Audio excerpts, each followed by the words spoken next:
أهلا وسهلا بكم مشاهدينا الكرام في نشرة ما وراء الرف. حدث اليوم في تمام 3 فجرا اشتباك لفظي عنيف في قلب ثلاجة آل زينب.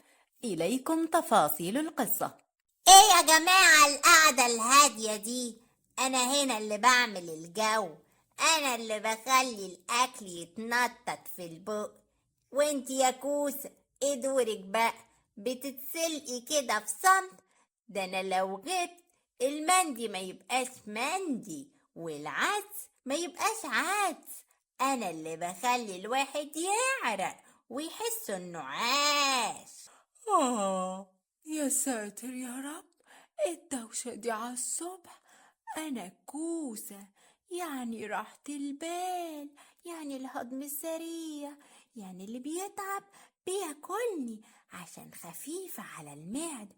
انت بقى يا فلفلة، دورك انك تتعبي الناس وتخليهم يشربوا مية، انما انا بنت الاصول اللي بتطبخوني للمرضى عشان يخافوا.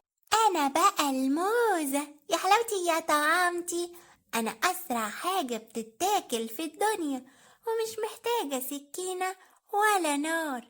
انا شيك وسريعة وذكية، انما انتي يا بطاطس بتقعدي في الزيت لحد ما لونك يتغير وبتخني الناس، انما انا الرشاقة يا جدعان.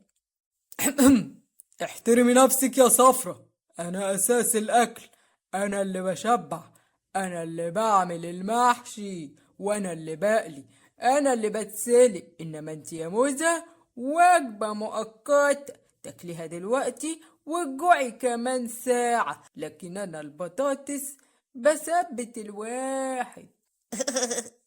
أنا اللي لازم أتحط في كل حتة، أنا المنكه، أنا المعقم، أنا اللي بيدي عمق للطعم، ومن غيري الأكل زي المية، أنا ممكن أخلي الناس تعيط. يا عم الباشا بطل دلومة، أنا الليمونة، أنا اللي بحلي أي مشروب وبعمل أحلى تتبيلة سمك، وأنا اللي برفع مناعة الجسم وبطرده من أي دور برد، أنا أحلى فيتامين سي. كل ده عشان مين أهم؟ أنا العنب، أنا مش فاكهة واحدة، أنا عصابة كاملة من الفيتامينات.